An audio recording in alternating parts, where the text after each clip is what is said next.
सामान्य जनतेचा बुलंद आवाज, सत्य पोलीस टाइम्स।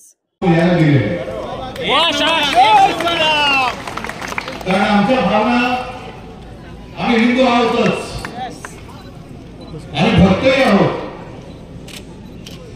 आम्ही प्रभू श्री रामाचे भक्त आहोत, भवानी मातेचे भक्त आहोत, शिवाजी महाराजांचे भक्त आहोत आणि आम्ही देशभक्त आहोत। आम्ही कोणाचे अंधभक्त नाही।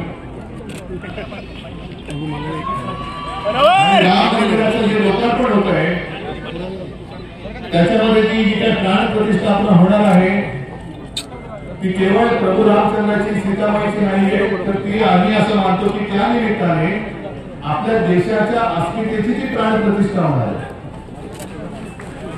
एक लढा जो काही शब्द चालला होता, शब्द चालला होता, पण कोणाची हिंमत नव्हती। जे शिवसेना प्रमुख बोलले होते त्यावेळेला सगळीकडे सांसून झाली होती की बाबरी कोणी पाडली, आम्ही पाडली पण झाली होती।